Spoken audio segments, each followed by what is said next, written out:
Good morning everyone. स्वागत है आपका अपने यूट्यूब चैनल स्टडी फैक्ट में। आज है 1 मई और 1 मई से जितने भी करंट अफेयर्स के क्वेश्चन बन सकते हैं तो आज हम उनके बारे में डिस्कस करेंगे और साथ ही कवर करेंगे स्टैटिक जीके को भी। लेकिन उससे पहले करते हैं अपना कल का क्विक रिवीजन। ओजोन परत का सबसे बड़ा छिद्र कहाँ था? तो ये था उत्तरी ध्रुव पर। किस प्रदेश की सरकार ने जगन्ना विद्या दिवेना योजना शुरू की है? तो ये की है आंध्र प्रदेश ने। बॉलीवुड के मशहूर अभिनेता इरफान खान का निधन हो गया है। इन्हें किस पुरस्कार से सम्मानित किया गया था? तो इन्हें सम्मानित किया गया था पद्म श्री से।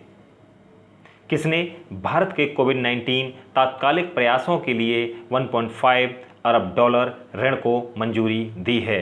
तो ये दी है एडीबी ने, यानी एशियन डेवलपमेंट बैंक ने। किस राज्य के मुख्यमंत्री ने अप्रैल 2020 में जीवन शक्ति योजना शुरू की है? तो ये की है मध्य प्रदेश सरकार ने।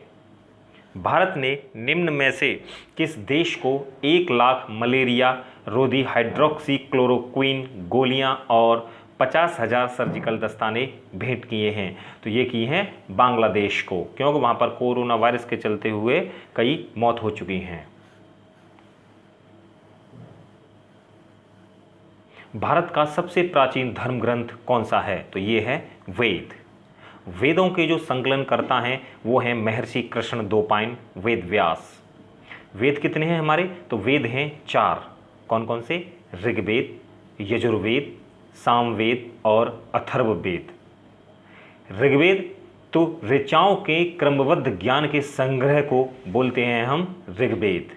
अब ऋग्वेद में क्या है? तो इसमें है 10 मंडल, 1028 सूक्ति और 10,462 हैं इसमें ऋचाएँ। वेद की ऋचाओं को पढ़ने वाले ऋषि को बोलते हैं हम होत्र। इस वेद से आर्यों का इतिहास का पता चलता है। किससे? ऋग्वेद से। ऋग्वेद के 3रे मंडल में सूर्य देवता सावित्री को समर्पित गायत्री मंत्र है। तो गायत्री मंत्र है हमारा ओम भूर्भुवः, ये वाला जो है ये क्या है? गायत्री मंत्र है। इसके बाद में है यजुर्वेद। तो यजुर्वेद क्या है? सस्वर पाठों के लिए मंत्र तथा बलि के समय जो नियम, जो पूजा पाठ वगैरह जो बताया जाता है वो कहाँ मिलेगा हमें? वो मिलेगा यजुर्वेद में। इसके पाठकर्ता को बोलते हैं अध्यवर्यु, अध्यवर्यु। और यजुर्वेद एक अकेला ऐसा वेद है जो गद्य और पद्य दोनों में है। सामवेद, तो सामवेद में गाई जाने वाली ऋचाएँ हैं और इसके पाठकर्ता को बोलते हैं हम उद्रात्र। और भारतीय संगीत के जो जनक है, भारतीय संगीत का जो जनक है वो है सामवेद। आइए शुरुआत करते हैं आज के अपने करंट अफेयर्स की। और आज का हमारा सबसे पहला प्रश्न है, भारत ने कतर और डैश में नए राजदूतों की नियुक्ति का ऐलान किया है? तो ऑप्शन ए है बहरीन, ऑप्शन बी मिस्र, ऑप्शन सी नीदरलैंड और ऑप्शन डी अफगानिस्तान। तो इसका सही जवाब है बहरीन। भारत ने कतर में दीपक मित्तल को, यानी कतर में दीपक मित्तल को और बहरीन में पीयूष श्रीवास्तव को नए राजदूतों के रूप में नियुक्त किया है। दीपक मित्तल वर्तमान में विदेश मंत्रालय में संयुक्त सचिव हैं। वे 1992 बैच के भारतीय विदेश सेवा के अधिकारी पी कुमारन का स्थान लेंगे, जबकि पीयूष श्रीवास्तव 1986 के भारतीय विदेश सेवा के अधिकारी आलोक कुमार सिन्हा का स्थान लेंगे। बहरीन, तो बहरीन की राजधानी है मनामा और बहरीन की जो मुद्रा है वो है दिनार और 1 बहरीन दिनार बराबर होता है 190 रुपये के बराबर। कतर की राजधानी है दोहा। कतर की जो करेंसी है वो है कतरी रियाल और कतर के जो प्रधानमंत्री हैं, बहुत लंबा सा नाम है, शेख खालिद बिन खलीफा बिन अब्दुल अजीज अल थानी। आइए बढ़ते हैं हम अपने नेक्स्ट क्वेश्चन की ओर। किसने सतर्कता आयुक्त के रूप में शपथ ली है? तो ये शपथ ली है सुरेश एन पटेल ने। यानी सुरेश एन पटेल ने भ्रष्टाचार पर निगरानी करने वाले निकाय सीबीसी में सतर्कता आयुक्त के रूप में शपथ ग्रहण की है। उन्हें केंद्रीय सतर्कता आयुक्त संजय कोठारी ने वीडियो कॉन्फ्रेंसिंग के जरिए पद की शपथ दिलाई है। सीबीसी में उनका दिसंबर 2022 के अंत तक 2 वर्षों का कार्यकाल है। सुरेश एन पटेल सतर्कता आयुक्त के रूप में शपथ ली है इन्होंने। सतर्कता आयुक्त का जो कार्यकाल है वो 4 वर्ष या 65 वर्ष का है, दोनों में से कोई सा भी जो पहले होता है वही होगा यहाँ पर। और केंद्रीय सतर्कता आयोग का जो गठन हुआ है वो हुआ है फरवरी 1964 को, और केंद्रीय आयोग का जो मुख्यालय है वो है नई दिल्ली में। आइए इसी के साथ बढ़ते हैं हम अपने नेक्स्ट क्वेश्चन की ओर। नेक्स्ट क्वेश्चन है हमारा, पूर्व वित्त सचिव राजीव कुमार किसके नए अध्यक्ष बने हैं? तो ये बने हैं PESB के, यानी कि पब्लिक एंटरप्राइजेज सिलेक्शन बोर्ड के। पूर्व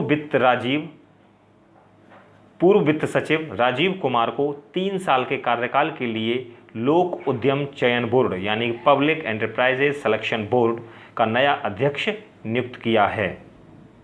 वह झारखंड कैडर के 1984 बैच के IAS अधिकारी हैं। उनकी नियुक्ति प्रधानमंत्री नरेंद्र मोदी की अध्यक्षता वाली कैबिनेट की नियुक्ति समिति द्वारा मंजूरी देने के बाद की गई है।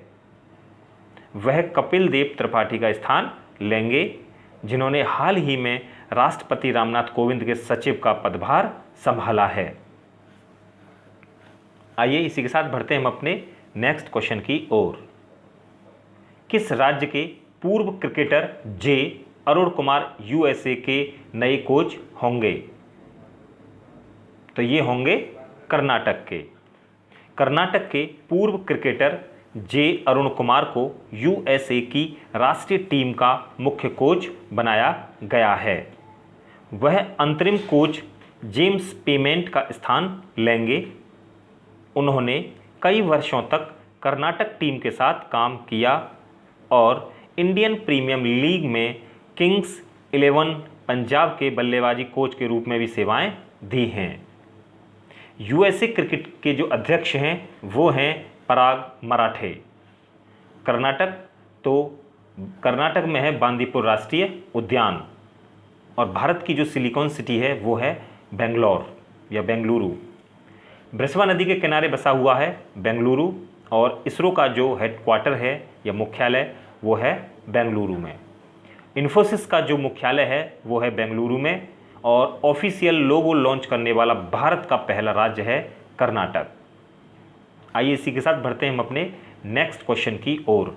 नेक्स्ट क्वेश्चन है हमारा, किसने वित्त वर्ष 2021 के लिए भारत की GDP ग्रोथ को 3.5% से घटाकर 1.8% कर दिया है?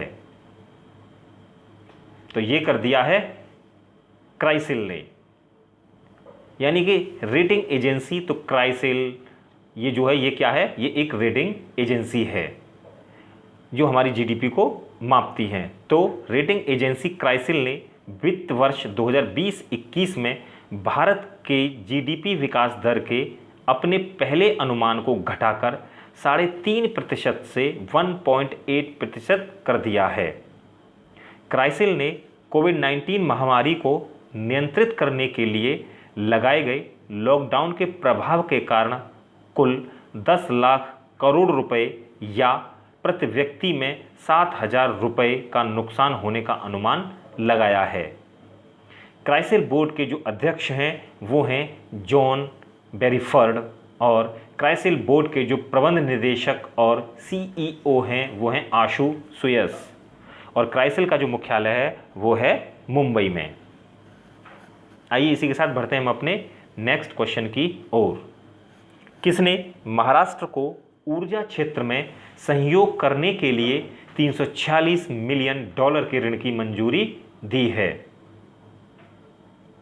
तो ये दी है ADB ने, यानी कि एशियन डेवलपमेंट बैंक यानी कि ADB ने महाराष्ट्र के ग्रामीण क्षेत्रों में भरोसेमंद बिजली कनेक्शन प्रदान करने के लिए महाराष्ट्र सरकार को 340 मिलियन अमेरिकी डॉलर का ऋण देने की सहमति जताई है।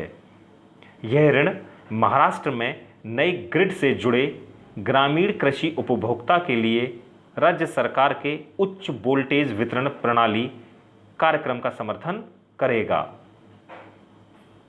महाराष्ट्र भारत में दूसरा सबसे अधिक आबादी वाला राज्य है, जहां राज्य की श्रम शक्ति का लगभग आधा हिस्सा ग्रामीण क्षेत्रों में कृषि और इससे संबंधित कार्यों में जुड़ा हुआ है। एडीबी, तो एडीबी का मुख्यालय है मनीला, फिलीपींस में मनीला। स्थापना हुई थी एडीबी की, ये हुई है 16 दिसंबर 1966 को, और इसमें जो सदस्य देश हैं वो हैं 68। यहाँ पर हमारे करंट अफेयर्स के क्वेश्चन समाप्त होते हैं। पढ़ते हैं आज के अपने स्टैटिक जीके के प्रश्न। तो कल हमने वेदों को पढ़ा था और उसमें हमने 3 वेदों को पढ़ लिया। अब पढ़ते हैं आज हम अपना चौथा वेद। तो चौथा वेद है हमारा अथर्व वेद, यानी अथर्व वेद अथर्वा ऋषि द्वारा रचित है, या जो अथर्व वेद को जो लिखा है वो लिखा है अथर्वा ऋषि ने। इसमें क्या है, तो इसमें है रोग निवारण, तंत्र मंत्र, जादू, टोना, विवाह, प्रेम, विश्वास, अंधविश्वास और ये सब चीज़ें हैं, इसमें आदि का वर्णन किया गया है। अथर्ववेद कन्याओं के जन्म की निंदा करता है। सबसे प्राचीन या सबसे पुराना वेद कौन सा है, तो ऋग्वेद है, और सबसे बाद का वेद कौन सा है, तो वो है अथर्ववेद। भारतीय ऐतिहासिक कथाओं का सबसे अच्छा जो विवरण मिलता है वो हमें मिलता है पुराणों में। तो पुराण कितने हैं हमारे, तो पुराण हैं हमारे 18, और इसके जो रचयिता हैं वो हैं लोमहर्ष और उग्रसर्वा, यानी कि लोमहर्ष तथा इनके पुत्र, किनके, लोमहर्ष के पुत्र उग्रसर्वा। सबसे प्राचीन पुराण कौन सा है हमारा, तो सबसे प्राचीन पुराण है हमारा मत्स्य पुराण, और प्रामाणिक भी है ये। बुद्ध की पूर्व जन्म की कहानी कहाँ पर है, इनका जो वृतांत हमें कहाँ मिलेगा, बुद्ध की पूर्व जन्म की कहानी का, तो ये मिलेंगी हमें जातक कथाओं में। बौद्ध धर्म, तो बौद्ध धर्म बटा हुआ है 2 भागों में, हीनयान में और महायान में। तो हीनयान का जो प्रमुख ग्रंथ है वो है कथा वस्तु। महात्मा गौतम बुद्ध का जो जीवन चरित्र हमें, या जो उनके जीवन के बारे में सारी चीज़ें, उन्होंने अपने जीवन को कैसे जिया, क्या किया, ये सब चीज़ें हमें कहाँ मिलेंगी, तो ये मिलेंगी हमें कथा वस्तु में। और जैन साहित्य को क्या कहा जाता है, तो जैन साहित्य को कहा जाता है आगम। जैन धर्म का प्रारंभिक इतिहास हमें कहाँ से पता चलेगा, तो ये पता चलेगा हमें कल्प सूत्र से। और अर्थशास्त्र के लेखक, तो अर्थशास्त्र के लेखक हैं चाणक्य या कौटिल्य या विष्णुगुप्त। यहाँ पर हमारे करंट अफेयर्स के और स्टैटिक जीके के प्रश्न समाप्त होते हैं। पढ़ते हैं हम अपना आज का कल का प्रश्न। कल का हमारा प्रश्न था, कौन सी बैंक म्यूचुअल फंड कंपनियों को 50,000 करोड़ रुपए देगी, तो ये देगी आरबीआई। इसका जवाब है आरबीआई। इसका जवाब हमें मनोज कुमार ने, देव ने, सचिन ने दिया है। आइए पढ़ते हैं आज का सवाल। आज का हमारा सवाल है, किसे खेल सचिव के रूप में नियुक्त किया गया है। ऑप्शन ए है Amit Khare, option B Ravi Mittal, option C Dharmveera और ऑप्शन डी प्रदीप कुमार दुबे। इसका जवाब हमें कमेंट माध्यम से ज़रूर दीजिएगा। वीडियो आपको कैसी लगती है ये हमें ज़रूर बताएं, और हमने मैथ की वीडियो भी डालना शुरू कर दिया है, तो आपकी मैथ की वीडियो के बारे में कैसी राय है ये हमें ज़रूर बताएं। वीडियो को शेयर करें, लाइक करें, सब्सक्राइब करें। धन्यवाद।